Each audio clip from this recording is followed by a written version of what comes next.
The words hung in the air like poison, slicing through the already suffocating tension of the dining room. Maybe if you hadn't been working so much, this wouldn't have happened. The moment Eliza's mother-in-law uttered those words, the world seemed to stop. Eliza's teacup froze halfway to her lips, her hand trembling as the reality of what had just been said registered in her grief-fogged mind. But before she could even process the cruelty, her husband James was on his feet, his chair toppling backward with a crash that made everyone jump. "Get out."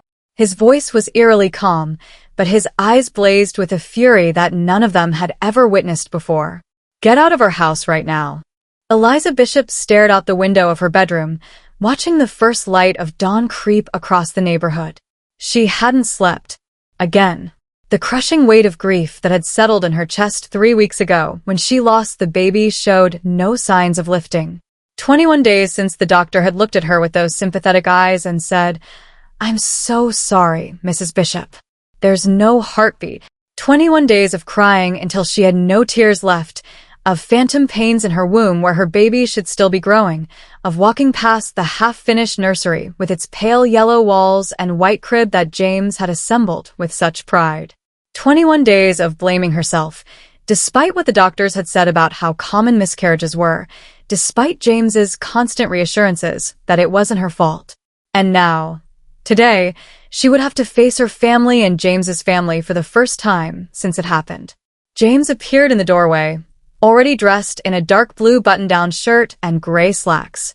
His eyes, usually bright with mischief, had been dulled by the same grief that hollowed out Eliza's insides. But he still managed a small smile for her, the one he reserved just for her, the one that said, "We'll get through this together." "You don't have to do this today," he said softly, crossing the room to kneel beside her chair. "We can cancel. They'll understand." Eliza placed her hand on his cheek, feeling the slight stubble that had grown overnight. James had always been meticulous about shaving every morning, but little things like that had fallen by the wayside in the past few weeks. "Your mother has been planning this brunch for months. It's your parents' 30th anniversary. We can't miss it." "Mom would understand," James insisted, covering her hand with his. "Everyone would understand." "I've been hiding in this house for 3 weeks, James," Eliza said, her voice stronger than she felt. "I can't hide forever. And I need to start living again, even if it hurts." James hesitated, then nodded. "Okay, but we stay for 1 hour, tops. And the first person who says anything insensitive, we're out of there." "Deal," Eliza said, attempting a smile that didn't quite reach her eyes. She showered and dressed carefully, selecting a flowy blue dress that wouldn't cling to her body that had changed in preparation for a baby that would never come. She applied light makeup, trying to mask the dark circles under her eyes and the pallor of her skin. She brushed her long brown hair until it shone, then pulled it back in a loose ponytail. Looking in the mirror, she almost recognized herself. Almost. James's parents lived in a sprawling colonial-style house about 40 minutes from Eliza and James's more modest home. The drive was quiet, with James occasionally reaching over to squeeze Eliza's hand. When they pulled into the driveway, Eliza's heart began to race. She could see cars she recognized, her parents, her sister Kate's, James's brother Michael's.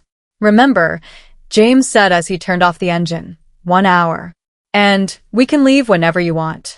Eliza nodded, taking a deep breath before opening her door. James's mother, Vivian, greeted them at the door with enthusiasm that bordered on desperation. "James." "Eliza." "Oh, I'm so glad you could make it." She hugged James tightly, then moved to embrace Eliza, who stiffened slightly at the contact. "Happy anniversary, Mom," James said, handing her a gift bag. "Where's Dad?" "In the living room with everyone else," Vivian replied, ushering them inside. Come. "Everyone's been asking about you, too." The living room fell silent when they entered, all eyes turning to them with varying degrees of pity, curiosity, and awkwardness. Eliza felt her cheeks flush under the scrutiny, but she forced herself to smile as James's father, Robert, rose to greet them. "Good to see you, son," Robert said, clapping James on the shoulder before turning to Eliza. "And you too, my dear." How are you holding up? Before Eliza could answer, her own mother, Patricia, chimed in from her seat on the sofa. You look tired, Eliza. Haven't you been sleeping? Eliza felt James tense beside her. I'm doing okay, Robert, she answered, ignoring her mother's comment. And happy anniversary to you and Vivian. The next half hour passed in a blur of small talk and forced smiles. Eliza could feel the unasked questions hanging in the air, the elephant in the room that everyone was tiptoeing around. Her sister Kate was the only one who seemed genuinely at ease, sitting next to her with a protective arm around her shoulders, talking about neutral topics like the book she was reading and the new film she wanted to see. When Vivian announced that brunch was ready, they all moved to the dining room. Eliza found herself seated between James and Kate, with her mother, father, and James's brother Michael across from them. Vivian and Robert sat at the heads of the table. The food was elaborate: quiches, fruit salad, pastries, mimosas, but it all tasted like ashes in Eliza's mouth. She pushed it around her plate, occasionally taking small bites to maintain appearances. You should eat more, Eliza, her mother said, eyeing her plate. You're looking too thin. Mom, Kate warned quietly. What? I'm just concerned, Patricia defended herself. She needs to keep her strength up, especially if you two are planning to try again soon. She directed this last part at both Eliza and James. The table fell silent. James placed his fork down carefully, too carefully. That's not something we're discussing right now, Patricia. Eliza's father, David, cleared his throat. Your mother means well, Eliza. We're all just worried about you. You've always been so fragile. Eliza felt a flash of anger. I'm not fragile, Dad. I'm grieving. Of course, David backpedaled. But it's been 3 weeks. Life goes on. You can't dwell on these things. These things, James repeated, his voice dangerously quiet. You mean our child? David had the decency to look embarrassed. I didn't mean it like that. Just that. Well, miscarriages happen. It's nature's way of, No, Dad, I don't know, Eliza said, her hands trembling slightly. Why don't you explain it to me? The tension in the room ratcheted up several notches. Kate placed a hand on Eliza's arm in silent support. I think what David is trying to say, Vivian interjected, is that sometimes these things happen for a reason. Maybe it wasn't the right time. Maybe there was something wrong with the baby. There was nothing wrong with our baby, James said firmly. The doctor said it was just one of those things that happen. No reason, no explanation. Michael, who had been silent until now, spoke up. But you have to admit, Eliza's been working pretty hard lately. All those late nights at the office can't be good for a pregnancy. The room went deadly silent. Eliza felt as if she'd been slapped. What did you just say? James asked, his voice barely above a whisper. Michael shrugged, oblivious to the landmine he'd just stepped on. I'm just saying, stress isn't good for pregnancies. Everyone knows that. So you're saying it's my fault? Eliza's voice cracked. No one's saying that. Robert quickly tried to defuse the situation. That's exactly what he's saying, James countered, his face flushing with anger. Well, if the shoe fits, Patricia muttered, just loud enough for everyone to hear. Eliza felt the blood drain from her face. Mom, she whispered, disbelieving. Patricia looked up, meeting her daughter's shocked gaze with a hardened one of her own. I'm sorry, Eliza, but someone needs to say it. You've always pushed yourself too hard. Always trying to prove something. I told you when you got pregnant that you needed to slow down, maybe take a leave from work, but you wouldn't listen. That's not fair, Kate interjected, her own anger rising. The doctor said there was nothing Eliza could have done differently. Doctors say a lot of things, Patricia dismissed with a wave of her hand. But a mother knows. And I know my daughter. She's always been headstrong. Always had to do things her way. Vivian nodded in agreement. I did think it was strange that you were still working so many hours into your second trimester, she said to Eliza. When I was pregnant with James, I took it very easy. Barely left the house, in fact. The words hung in the air like poison, slicing through the already suffocating tension of the dining room. Maybe if you hadn't been working so much, this wouldn't have happened. The moment Eliza's mother-in-law uttered those words, the world seemed to stop. Eliza's teacup froze halfway to her lips, her hand trembling as the reality of what had just been said registered in her grief-fogged mind. But before she could even process the cruelty, her husband James was on his feet, his chair toppling backward with a crash that made everyone jump. "Get out." His voice was eerily calm, but his eyes blazed with a fury that none of them had ever witnessed before. "Get out of her house right now." "James," Vivian gasped, a hand flying to her throat. "This isn't your house, it's—" "I don't care whose house it is." James's voice rose to a shout that reverberated off the dining room walls. "How dare you? How dare you say that to her? To us?" "James, please, I didn't mean—" Vivian started, but James cut her off with a slash of his hand through the air. "You did mean it. You all meant it," he said, his gaze sweeping around the table, lingering on Michael and Patricia. "You've been sitting there, judging her, blaming her, when you have no idea what she's been through, what we've been through." Eliza sat frozen in her chair, tears streaming down her face. Kate had her arm around her shoulders, glaring at their mother with undisguised fury. "Son, you need to calm down," Robert said, standing up as well. "Your mother misspoke. We're all just concerned." "Concerned?" James laughed, a harsh, broken sound. "Is that what you call it? Telling my wife that she caused our baby's death is concern? Well, let me tell you something about concern." He leaned forward, planting his hands on the table. "Concern is what I felt when Eliza started bleeding in the middle of the night. Concern is what I felt in the emergency room while they did ultrasound after ultrasound, looking for a heartbeat that wasn't there. Concern is what I've been feeling for the past 3 weeks, watching my wife blame herself for something that was not her fault." The last 3 words were punctuated by James slamming his fist on the table, making the dishes jump and the mimosas slosh in their glasses. "James, please," Eliza whispered, finding her voice at last. She reached for his hand, but he was too far gone in his rage to notice. "You want to know what happened?" James continued, his voice dropping to a dangerous quiet again. "The doctor told us that the baby's heart just stopped. No reason. No explanation. It just happens sometimes. 1 in 4 pregnancies, they said. Did you know that? 1 in 4. But no, you'd rather blame Eliza. Because it's easier, isn't it? It's easier to point fingers than to accept that sometimes terrible things happen for no reason at all." "We didn't mean to blame," David began, but James cut him off. "Save it. I don't want to hear it." James straightened up, running a hand through his hair.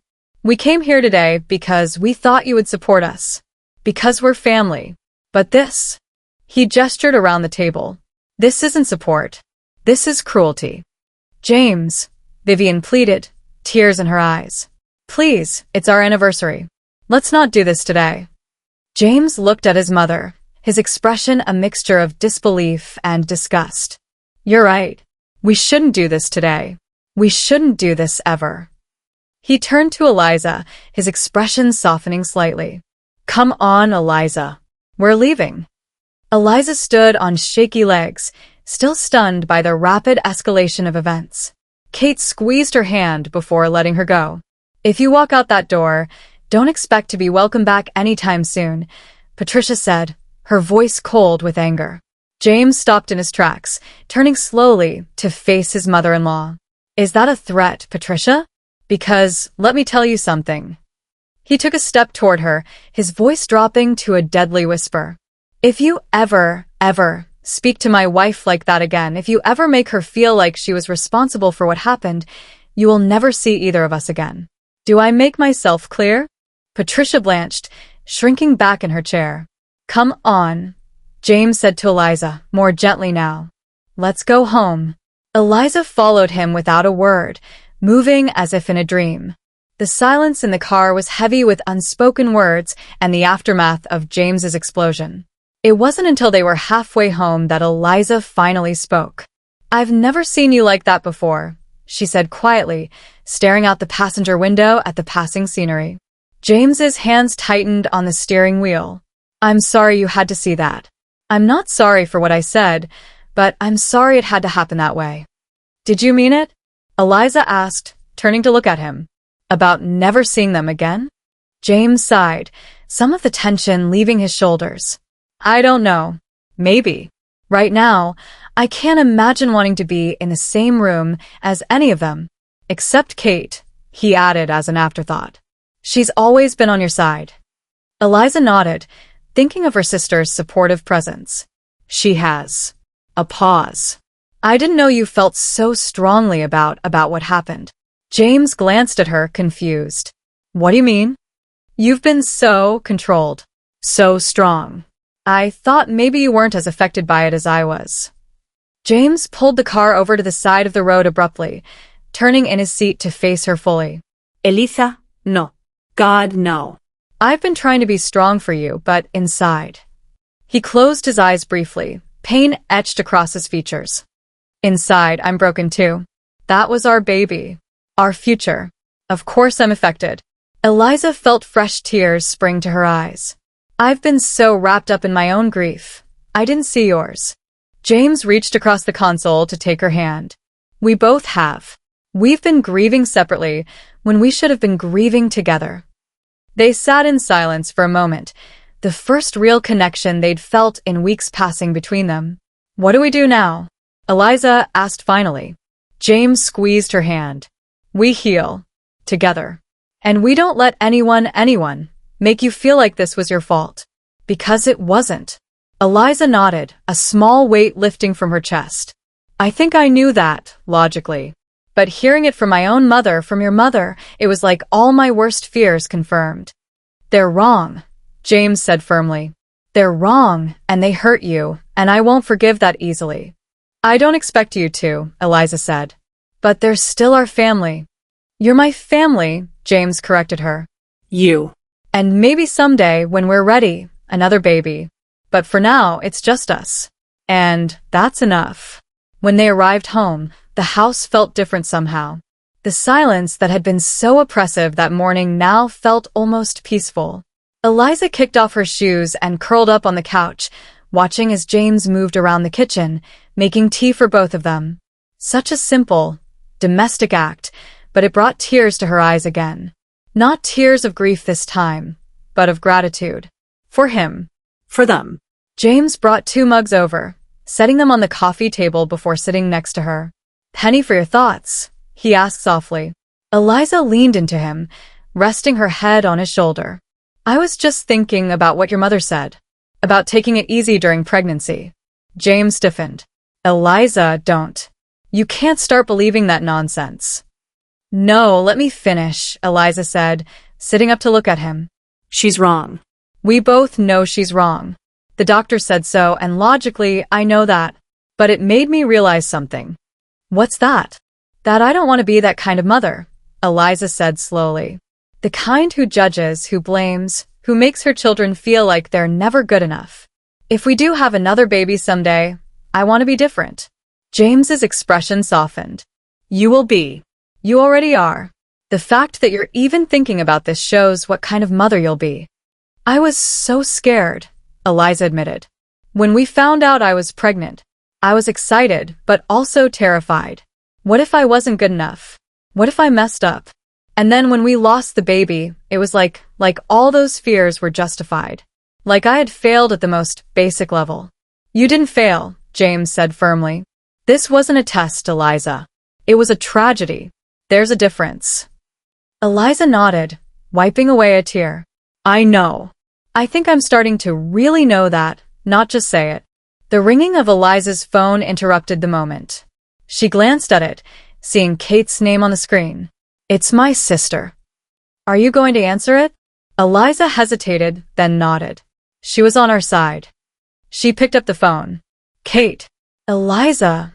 Oh my God, are you okay? Kate's voice was breathless, as if she had been running. Things went completely crazy after you left. Mom and Vivian are still arguing about whose fault it was, and Dad and Robert are trying to play peacemakers, and Michael is sulking because James called him out, and it's just a complete disaster. Despite everything, Eliza found herself smiling a little. We're okay. We're home. Good. Stay there. I'm coming over. Unless you want to be alone? Eliza looked at James, who was watching her with concern. Actually, Kate, I think that would be nice. James and I could use a friendly face right now.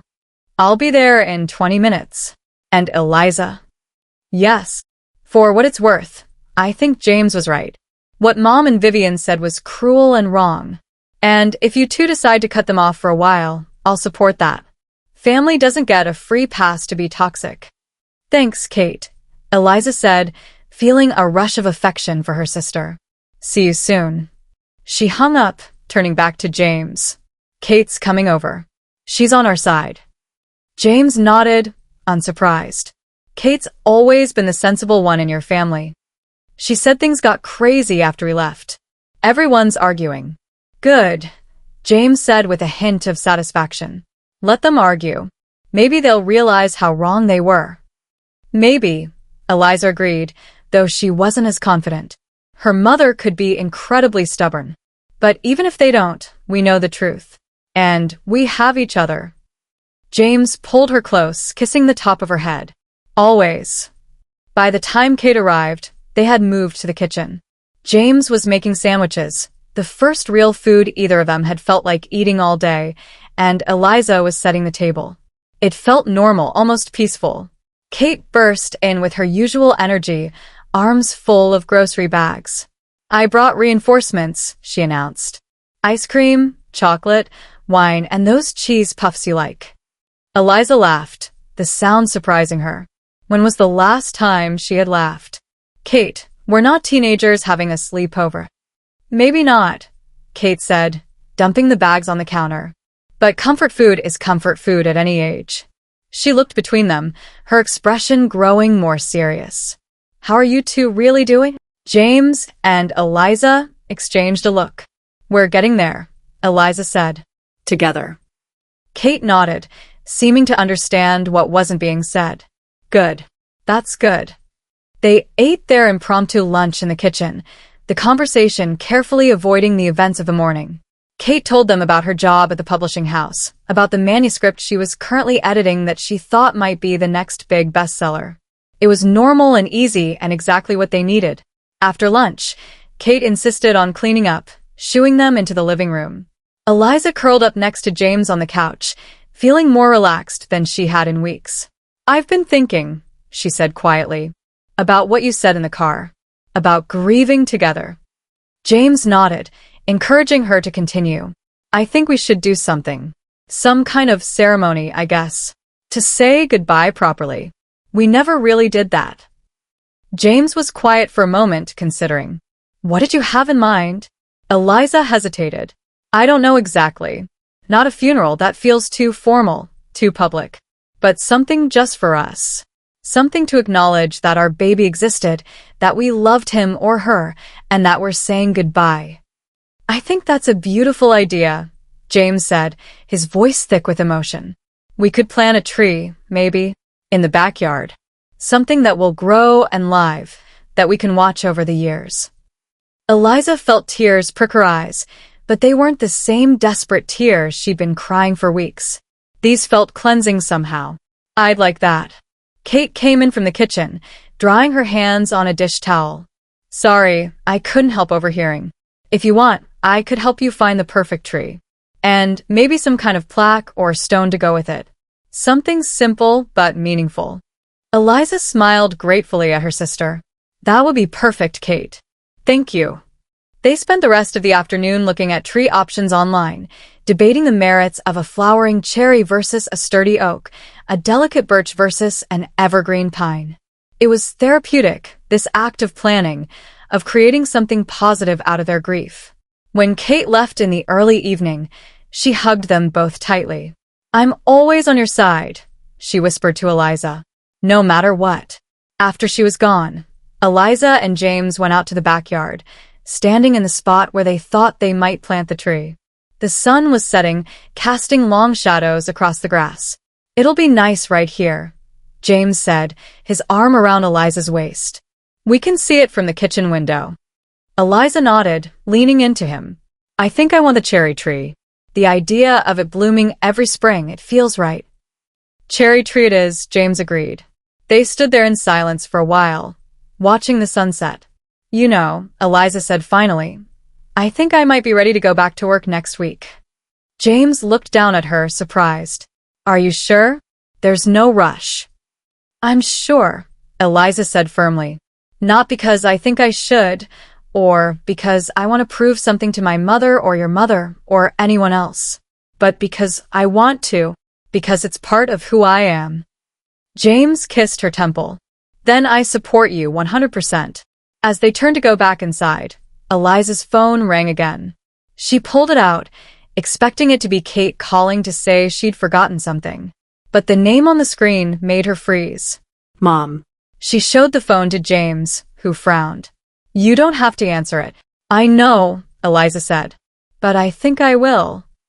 Before she could change her mind, she swiped to accept the call. Hello. Eliza. Her mother's voice was subdued, almost tentative. I'm glad you picked up. Eliza didn't respond, waiting. I was hoping we could talk, Patricia continued when the silence stretched too long. In person, ideally. Maybe tomorrow? Eliza looked at James, who was watching her closely. I don't think that's a good idea, Mom. Not yet. A sigh on the other end of the line. I understand. Can I at least say something now, then?